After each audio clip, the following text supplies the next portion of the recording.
যদি অখিল গগৈয়ে মিষ্টেক নকৰিলেহেঁতেন তেতিয়াহ'লে আজি চেয়াৰমান আলীও তেওঁৰ দলৰ বিধায়ক হ'লহেঁতেন। আজি যদি অখিল গগৈয়ে মিষ্টেক নকৰিলেহেঁতেন তেতিয়াহ'লে এইবাৰ ইলেকশ্যনতে তেওঁ এই 19টা কংগ্ৰেছে পোৱা 19টা সিটৰ 4-5টা তেওঁই পালেহেঁতেন। তেওঁ মোকতো কোৱা নাই, মোৰ লগতো কথাই পাতি থাকে দেখোন। তেওঁ আপোনালোকক কোৱা কথা বেলেগ, মোৰ লগত কোৱা কথা বেলেগ। বৰ্তমান তেওঁ নিজৰ নিৰাপত্তাত ব্যস্ত আছে। এতিয়াতো তেওঁ পুলিচক ফোন কৰি আছে এস্কৰ্ট গাড়ীখন থাকিব লাগে বুলি। বৰ্তমান তেওঁ সেইটো চিন্তাত আছে। অখিল গগৈ বৰ বেলেগ ধৰণৰ মানুহ। মোৰ আগত তেওঁ বেলেগ কথা পাতে, আপোনালোকৰ আগত বেলেগ কথা পাতে, কংগ্ৰেছৰ ওচৰত বেলেগ কথা পাতে। তেওঁৰ কথাবিলাক একে নহয়, তেওঁ বেলেগ বেলেগ কথা পাতি থাকে।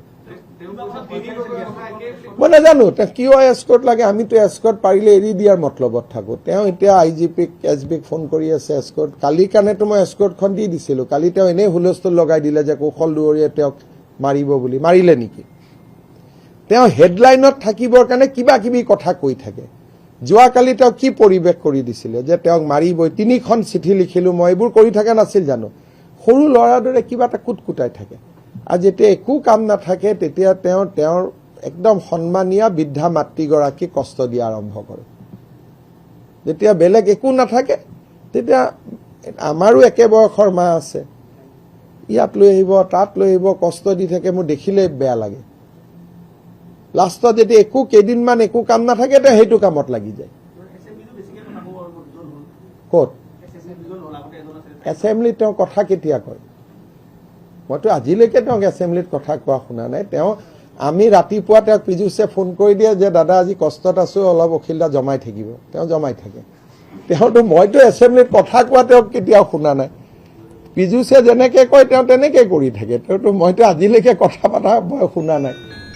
ৰাতিপুৱা পীযুষৰ লগত কথা পাতে, আজি বৰ ডাল হৈ থাকিব, আপুনিও জমাব, মুখ্যমন্ত্ৰীয়ে এনেকে ক'ব, তেওঁ তেনেকেই কৰি থাকে। তেওঁতো কোনো চিৰিয়াছ কথা কিবা আজিলৈকে ভাষণ দিছে নেকি? 15 মিনিটৰ ভাষণ এটা আজিলৈকে আপোনালোকে মোক কওক যে ৰাজ্যপালৰ ভাষণ বা বাজেট বক্তৃতাৰ ওপৰত তথ্য বা গোটেইখিনি গোটাই প্ৰমোদ গগৈয়ে যেনেকে শিৱসাগৰ বিধায়ক কোন আছিল?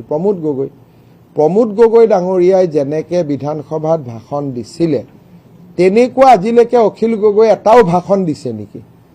ফট কৰি উঠিব, আকৌ হাঁহি দিব, আকৌ ওলাই যাব, আকৌ বহি দিব। তেওঁতো এইবিলাক কৰি থাকে। তেওঁক চাই ভাল লাগে। সেইকাৰণে ময়ো তেওঁৰ সমষ্টিত কেম্পেইন কৰিব যোৱা নাইতো তেওঁৰ এগেইনষ্টত।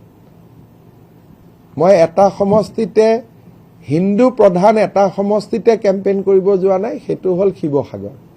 কাৰণ বিধানসভাত তেওঁক প্ৰয়োজন আছে, নহ'লে ৰাস্তাত হুলস্থুল কৰি থাকিলেহেঁতেন 5 বছৰ। মই জিকাই আনিবতো নোৱাৰো। ভোটটোতো শিৱসাগৰৰ মানুহে দিছে, ভোট মইতো দিয়া নাই। জিকাইছেতো শিৱসাগৰৰ মানুহে, কিন্তু তেওঁক ভোট দিব নালাগে বুলি ক'বৰ কাৰণে মই শিৱসাগৰ যোৱা নাই। আশীৰ্বাদটোতো দিয়া নাই, কিন্তু যদি ইনডাইৰেক্টলি আৰু কিন্তু তেওঁক নাথাকিলে ভাল নালাগিলেহেঁতেন।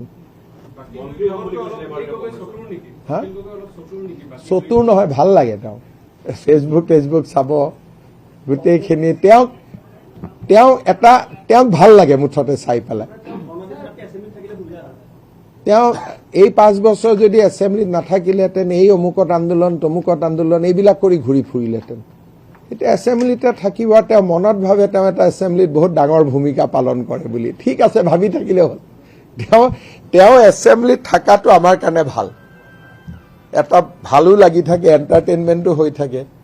আৰু বাহিৰত হুলস্থুল কৰাতকৈ এছেম্বলিতে কৰি থাকক যি কৰে। গতিকে এইটো কাৰণে